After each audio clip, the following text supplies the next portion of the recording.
modernisasi dan perkembangan imperialisme Jepang. Yang pertama, restorasi Meiji atau awal modernisasi di Jepang.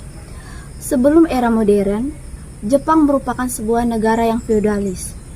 Kaisar para shogun, semacam panglima militer, serta daimyo, semacam raja lokal, sekaligus tuan rumah, memainkan peran yang sangat penting, baik secara ekonomi maupun sosial politik. Periode ini sering diwarnai oleh perebutan kekuasaan. Pada tahun 1639, Shogun Tokugawa menjalankan kebijakan Sankoku atau negara tertutup yang berlangsung setengah abad yang membuat Jepang terisolasi dari dunia luar. Melalui kebijakan ini, orang-orang asing dilarang masuk ke Jepang dan sebaliknya, orang-orang Jepang dilarang berhubungan dengan orang asing. Ada dua alasan utama kebijakan Sankoku. Yang pertama, pemerintah Shogun Tokugawa merasa terancam dengan kehadiran misionaris Spanyol dan Portugis yang menyebarkan agama Katolik dan dituduh untuk mengintervensi urusan dalam negeri bangsa Jepang. Yang kedua, mempertahankan supremasi Tokugawa atas persaingan daimyo Tozawa. Tahun 854, persis setengah abad terjadinya revolusi industri di Eropa yang merupakan momen yang sangat menentukan di mana pada tanggal 31 Maret 1854 tibalah Komodor Matthew C. Perry dengan kapal hitamnya di Jepang. Matthew C. Perry menaiki kapal bertenaga mesin super jumbo yang dilengkapi senjata dan teknologi yang jauh lebih superior sebagai hasil revolusi industri dibanding milik Jepang. Kedatangan Amerika Serikat serta dengan kemajuan teknologinya menyadarkan Jepang betapa terbelakangnya mereka jika dibandingkan dengan mereka. Pada masa pemerintahan Kaisar Meiji, kesadaran tersebut baru terwujud secara konkret melalui berbagai langkah perubahan besar yang disebut restorasi Meiji. Perubahan-perubahan tersebut sekaligus menandai era modernisasi Jepang. Meiji mengutus beberapa pejabat ke Amerika Serikat dan Eropa yang disebut misi Iwakura. Tugas pokoknya adalah mempelajari dan mengetahui seluk-beluk kemajuan Barat serta ideologi yang mendasari kemajuan itu. Ada beberapa bidang garapan Tenno Meiji yang tercangkup dalam gerakan pembaruan. Yang pertama, bidang perindustrian, yang kedua bidang perdagangan, yang ketiga bidang militer, yang keempat bidang pendidikan, yang kelima bidang sosial, dan yang keenam bidang hukum. Yang kedua, imperialisme Jepang. Jepang sadar bahwa menjamin pertumbuhan yang berkelanjutan dibutuhkan 3 hal penting. Hal penting itu yang pertama, pasokan bahan mentah yang stabil, yang kedua, jalur pelayaran yang aman, dan yang ketiga, pasar bagi hasil-hasil industrinya. 3 faktor ini kemudian membentuk Jepang menjadi negara imperialisme. Artinya, Jepang berambisi menguasai negara-negara lain untuk menjamin pasokan bahan mentah, pelayaran yang aman, serta pasar bagi hasil-hasil industrinya. Maka, sejak tahun 1894, Jepang membangun imperium yang luas seperti Taiwan, Korea, Cina bagian utara, dan pada Manchuria. Pada tahun 1894 dan pada tahun 1995, Jepang terbit perang dengan Cina yang dikenal dengan Perang Sino-Jepang pertama. Jepang menang dan membentuk pemerintahan boneka di Seoul. Perang ini sendiri berakhir dengan perjanjian Shimonoseki antara Jepang dan Cina di semenanjung Liaodong, dan Taiwan diserahkan ke Jepang. Tidak lama kemudian, karena menganggap perjanjian Shimonoseki tidak sah, Rusia menduduki kembali semenanjung yang strategis ini. Rusia mendirikan benteng di situ dan menjadikannya pangkalan angkatan lautnya di Pasifik. Pendudukan Rusia ini memicu perang Rusia-Jepang pada tahun 1094. Dan pada tahun 1094 dan 1095, Rusia kalah dalam perang tersebut. Pada Januari 1942, Jepang mendarat masuk ke Indonesia melalui Ambon dan menguasai seluruh Maluku. Daerah Tarakan di Kalimantan Timur dikuasai oleh Jepang bersamaan dengan Balikpapan. Jepang menyerang Sumatera setelah berhasil masuk ke Pontianak, bersamaan dengan serangan ke Jawa. Pada 1 Maret 1942, Jepang berhasil mendarat di 3 tempat. Di Pulau Jawa, yaitu Teluk Banten, Eretan Wetan atau Indramayu, Jawa Barat, dan Kragan atau Rembang, Jawa Tengah. Keadaan ini memaksa Gubernur Jenderal Hindia Belanda menyerah tanpa syarat terhadap tentara Jepang pada 8 Maret 1942 dalam sebuah pertemuan di Kalijati. Pertemuan ini mengakhiri kekuasaan kolonial Belanda dan menempatkan Jepang sebagai penguasa baru di Indonesia. Pada awalnya, kedatangan Jepang ke Indonesia disambut dengan gembira oleh masyarakat di Nusantara. Jepang disambut baik karena kedatangan Nippon yang dianggap telah membebaskan Indonesia dari pemerintahan Hindia Belanda. Jepang berusaha membantu Indonesia untuk membebaskan kekangan masyarakat di Nusantara oleh bangsa Belanda. Kemenangan tentara Jepang dalam Perang Asia Pasifik juga menunjukkan kemampuan Jepang dalam mengontrol wilayah yang sangat luas. Maka dari itu, masyarakat Indonesia kala itu menyambut kedatangan Jepang yang waktu zaman itu merupakan negara pelopor Perang Dunia Kedua. Dampak pendudukan Jepang di Indonesia. Sejarah pendudukan Jepang di Indonesia dimulai pada tahun 1942 dan berlangsung selama kurang lebih 3,5 tahun. Hingga proklamasi kemerdekaan Republik Indonesia dinyatakan pada tanggal 17 Agustus 1945. Jepang menginjakkan kaki di Indonesia pada 1 Maret 1942 di Teluk Banten.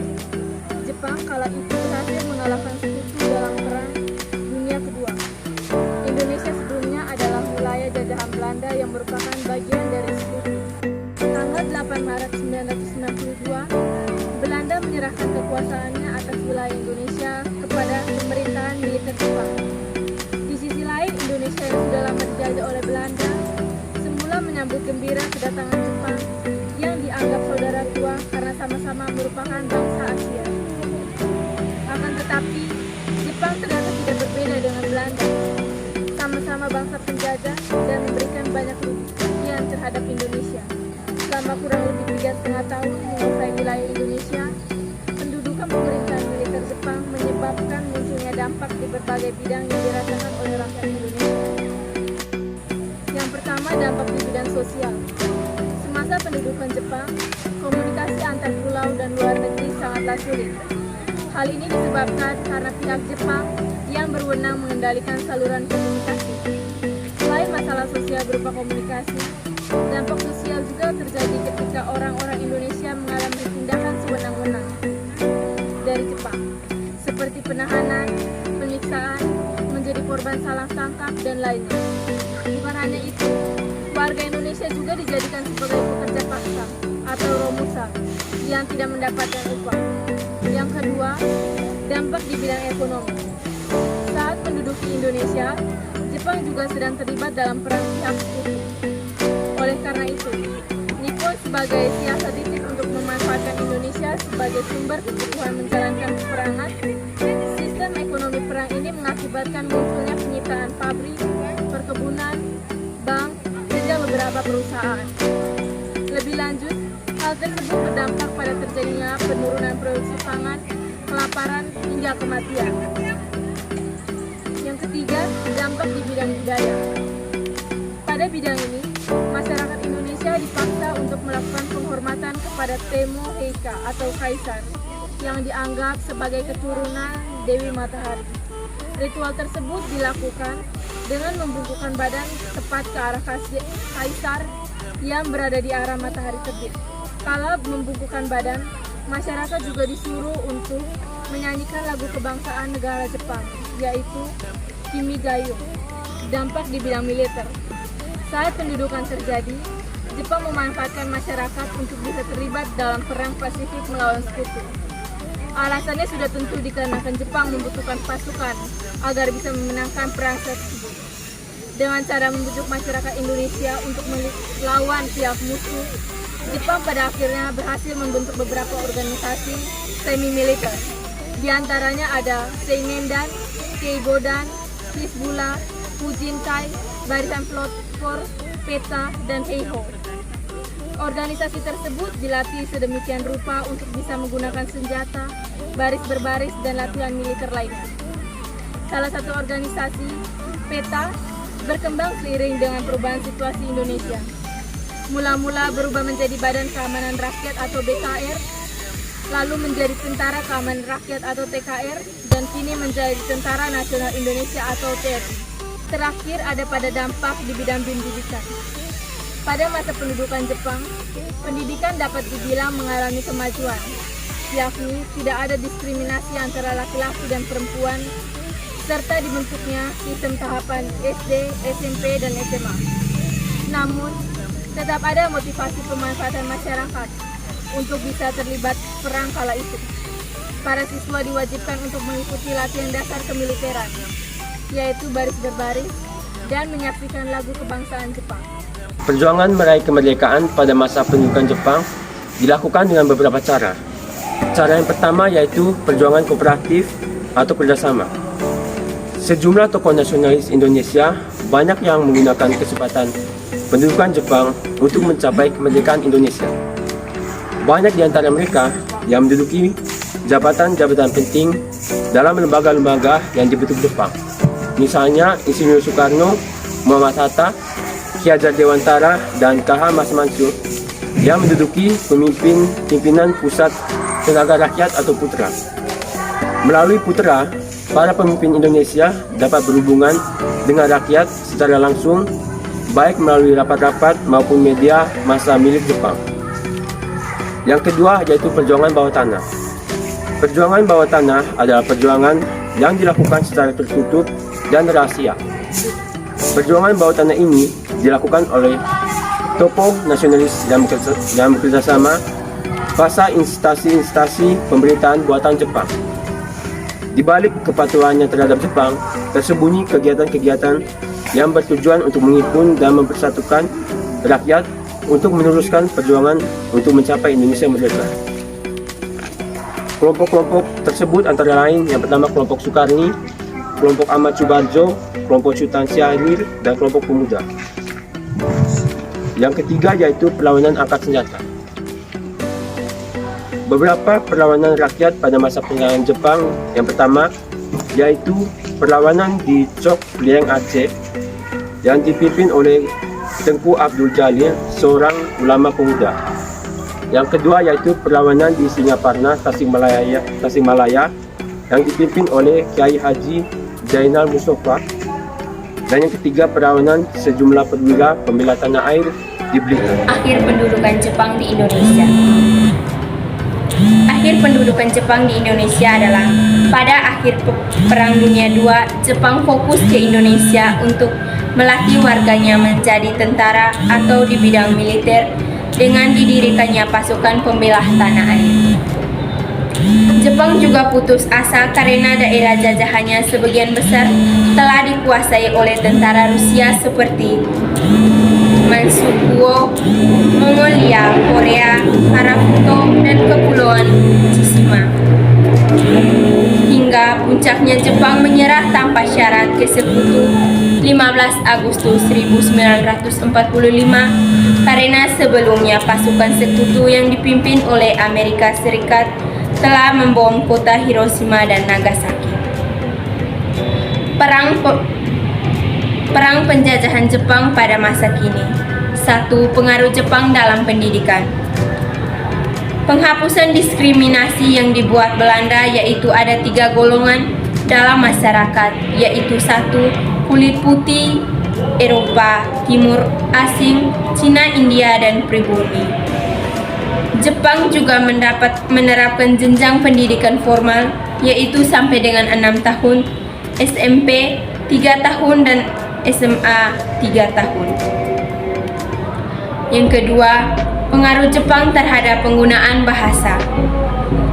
Segala hal yang berbau Belanda dan Barat dilarang di semua toko-toko, rumah makan, perusahaan, perkumpulan, dan papan-papan nama umum.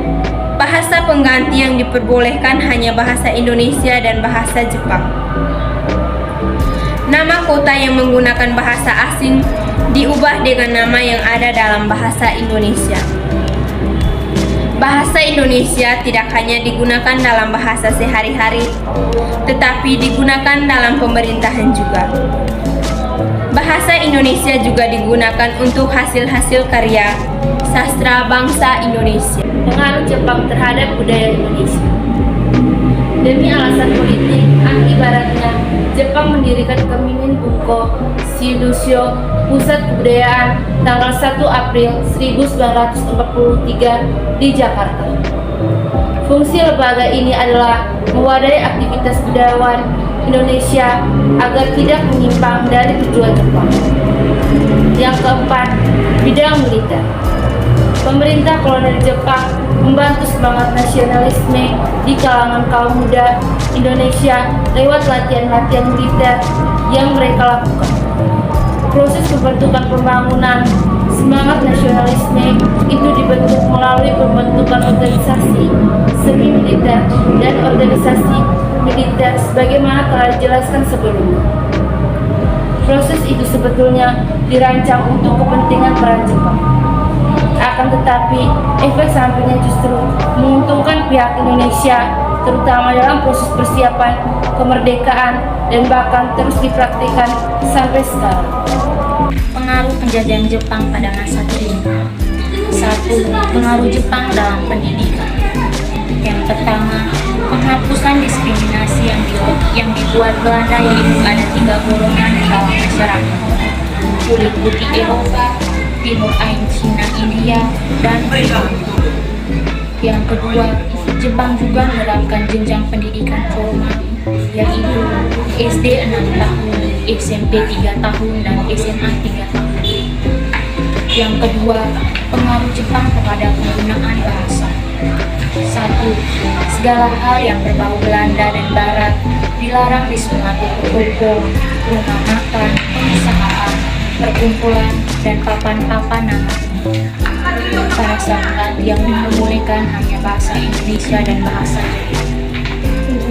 Yang kedua, nama kota yang menggunakan bahasa asing diubah dengan nama yang ada dalam bahasa Indonesia. Yang ketiga, bahasa Indonesia tidak hanya digunakan dalam bahasa sehari-hari, tetapi digunakan dalam pemerintahan juga. Bahasa Indonesia juga digunakan untuk hasil-hasil karya sastra bangsa Indonesia. Ketiga, pengaruh Jepang terhadap budaya Indonesia. Demi alasan politik anti-baratnya, Jepang mendirikan Keimin Bunka Shidusho atau Pusat Kebudayaan tanggal 1 April 1943 di Jakarta. Fungsi lembaga ini adalah mewadahi aktivitas budakan Indonesia menjadi agar tidak menyimpang dari tujuan Jepang. Yang keempat, bidang militer. Pemerintah kolonial Jepang membantu semangat nasionalisme di kalangan kaum muda Indonesia lewat latihan-latihan militer yang mereka lakukan.